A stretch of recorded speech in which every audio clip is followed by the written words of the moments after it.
The possibility of people. One of the things that I find when I'm travelling around is that I meet lots of speakers. I meet lots of people who do all sorts of remarkable things. They've achieved a lot of their possibilities. They understand the power of human potential. And one thing that I want to talk to you about this evening is adventure. I want to talk particularly about how you can bring perhaps a little bit more adventure into your own life. And this came about when I was doing effectively a speaker showcase some years ago. And there were 5 speakers on the program. The other 4 speakers were a mountaineer. I think somebody had swum the Atlantic naked or something like that. Somebody who'd done something quite remarkable in Africa that escapes me now. And somebody else who had completed 31 marathons back to back, one day after another. And there was me. And as you know, I'm a journalist, and I'm a guy who wanders about on stage, and I write a few articles and I write blogs and so on. And I haven't done anything particularly exciting. And I got 3 months' notice of this event, and I thought, what on earth am I going to do? What possibility have I got? What can I possibly offer these people? And I'm going to tell you a little story later on about how that worked out. But before that, I want to talk to you, I want to give you a little family story. And you may have all done this. We do the genealogy research. We go on Ancestry.com, we look up the family tree, we talk to our oldest relatives and we find out their memories, and we start to draw that tree that spreads out from us, or in this case, spreads out from my daughter. My daughter was very interested in finding out something about her origins. My wife is Irish, and she's got family that goes back a long way in Ireland. My family comes from all over the place, and I thought, we'll find out some more about that. So we did. And what we did, we looked up the oldest family photographs we could find. And the oldest one that we could find was from just before 1920. So it's not that old in terms of family photographs, but it was a beautiful photograph. It had a picture of my mother as a 3-year-old girl. So she was sort of dressed in a little white smock, and she was there in the garden of her great-grandmother in Clapham, in London. And it's interesting, I saw this photograph. My mother died a couple of months ago, which is very sad, at 91, but, you know, good age. And I remember this, I found this photograph again on her mantelpiece, and it reminded me about this story. And she was sitting on the lap of her grandmother, who was called Princess Charlotte Godwin. She was actually christened Princess, because when she was born, apparently her father, who would be my great-great-great-grandfather, said she looks like a princess. I wonder if we're allowed to name her Princess. And they went to the Registrar of Births and Deaths in Clapham, and they said, yes, there's no law against naming somebody Princess. That's absolutely fine. So they called her Princess Charlotte Godwin. And she became, as she grew up, she became known as the Princess of Clapham. So I'm actually related to the Princess of Clapham. I'm not sure if that makes me a prince or part of the throne or anything. But anyway, so there she was sitting in the middle of the photograph as quite an old lady. And then I remember my mother had told me a story about Princess's great aunt Mary. And Great Aunt Mary was a family story, and we'd always heard that this family story was about Great Aunt Mary, who was a writer. And she used to write things back in the middle of the 1800s, and apparently she had a few things published. And I thought, well, I need to find out more about this. So I did some research into it. I asked my mother what she could remember, and she gave me a few leads. And I went online like you do, and I went onto Ancestry.com and on the Mormon Family History website. And many of you have done this, I'm sure. And I started doing the research. And I found out a story about Princess's great aunt Mary. It turned out that Mary was, as they used to say, no better than she ought to be. She took up with a married man. But worse than that, she moved this married man into the family home, into Princess's home, because they all lived in one big house in Clapham. And they moved into one of the rooms upstairs, and apparently there was a lot of talk from the neighbours, as you would expect. I mean, even these days, people wouldn't be very keen on that kind of arrangement, moving a married man into the house. And at the time, this was around about 1810, people weren't very happy about that sort of thing.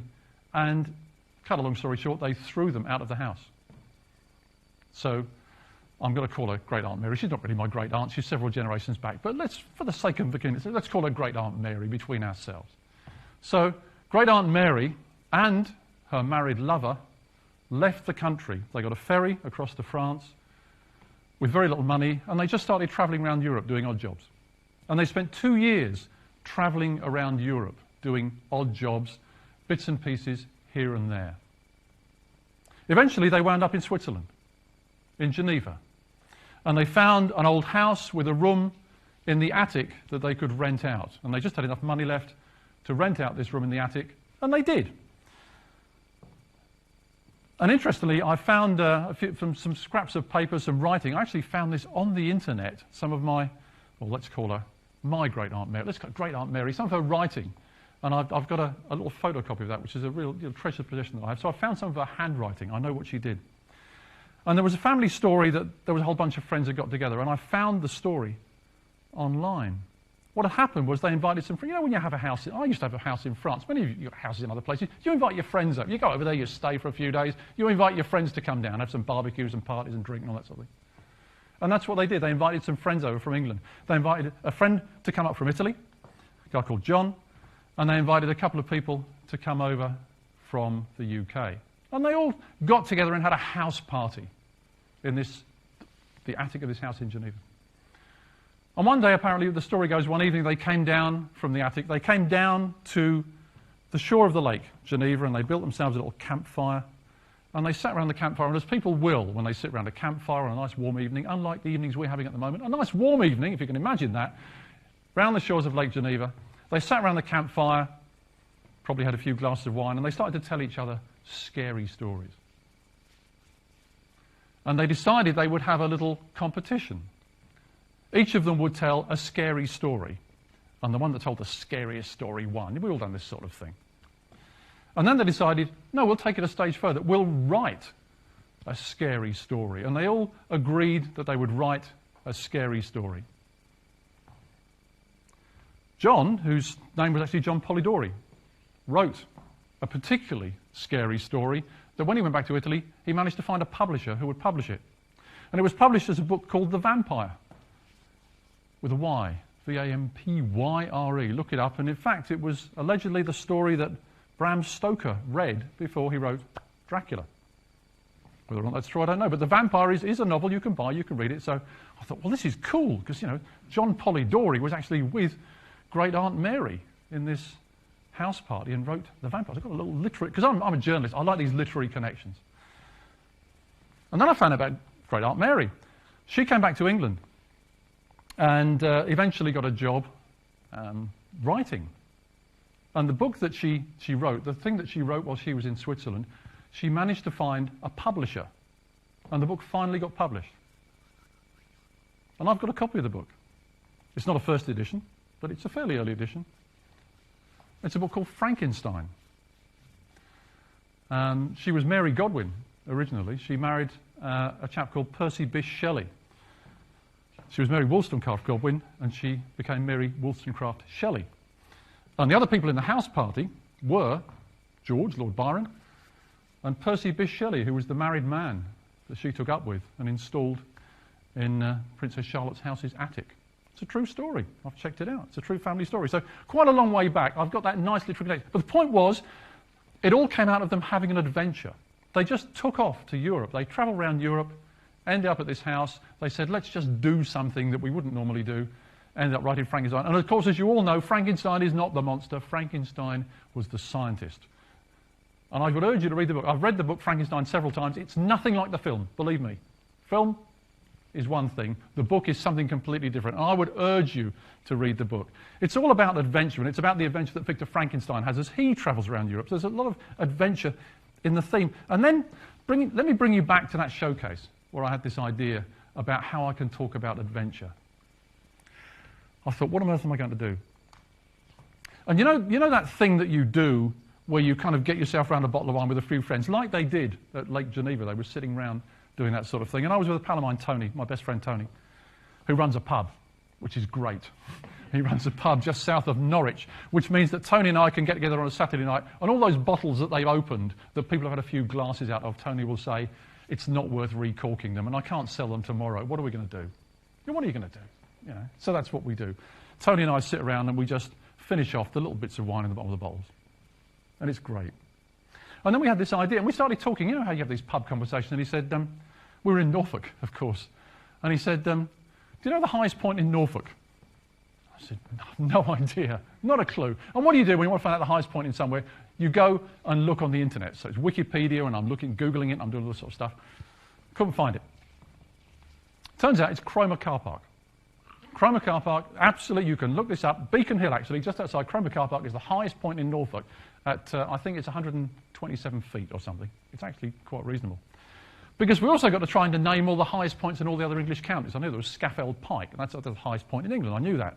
And I knew there was Brownclea Hill, and I knew there was Brownwilly down on Dartmoor. I knew a lot of these things, but we couldn't get them all.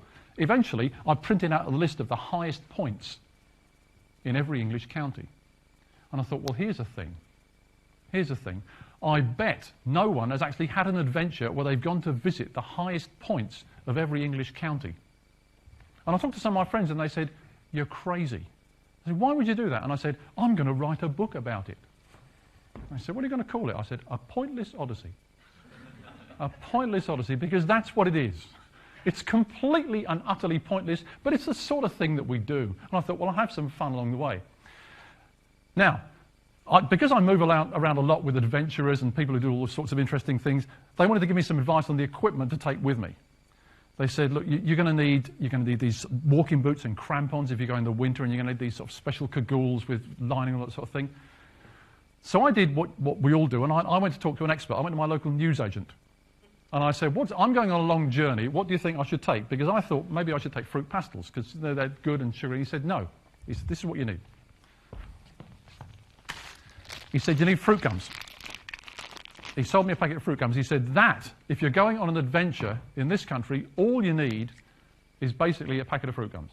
So that's it. So this is a bit of advice for you. You don't need all the mountaineering gear. You just need a packet of fruit gums. And the other thing that you need, and I would love to show you a set of car keys, but unfortunately I can't, because cars don't have keys these days, do they, darlings? They have these little cardy things. But this is that is the entire kit for my pointless odyssey. My adventure going around all the highest points, because actually most of them you can drive to, like Cromer Car Park.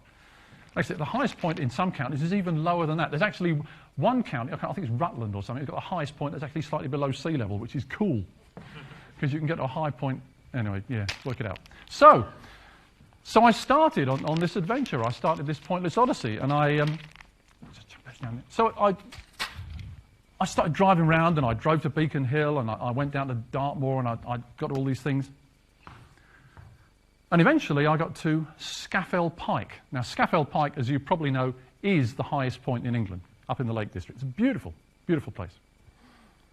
And I was doing this on my own because I thought, you know, it'll be interesting. It would be nice to do it as a family. I would have loved to have done that and write it up, but my daughter's at school and my wife works and so on. So I thought I'll do it on my own. So I was actually alone on top of Scafell Pike.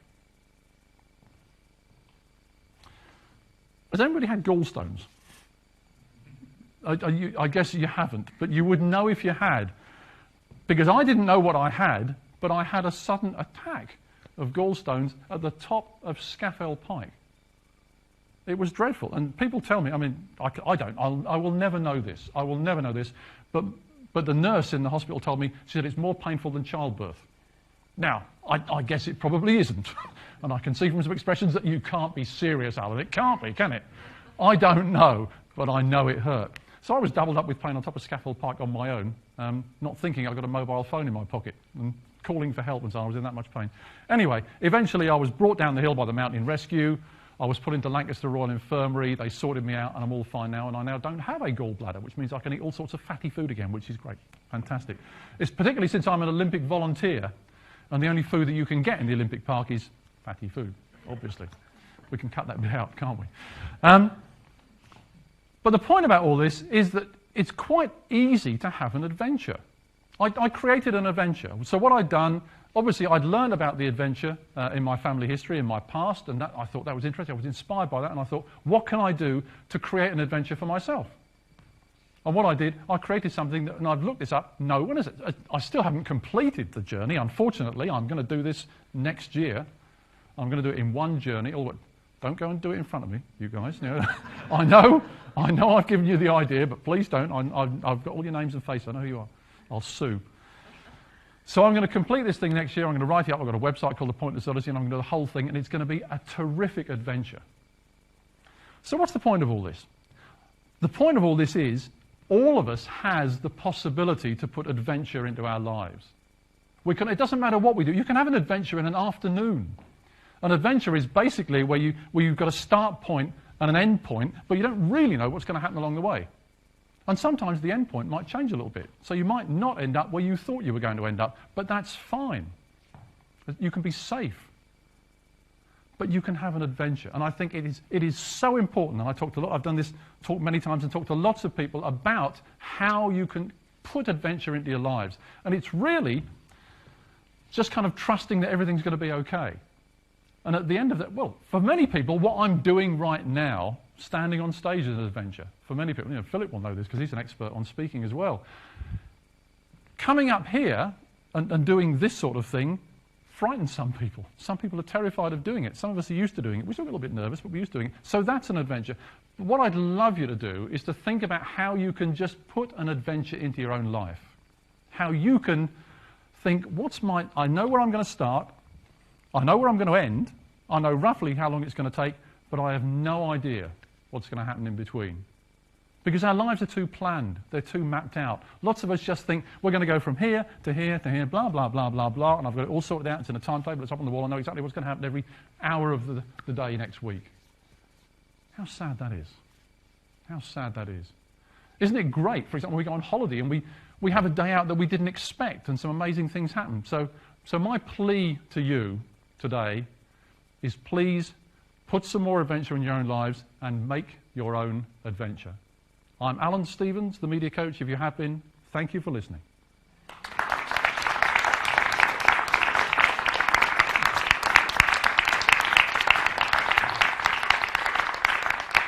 Thank you.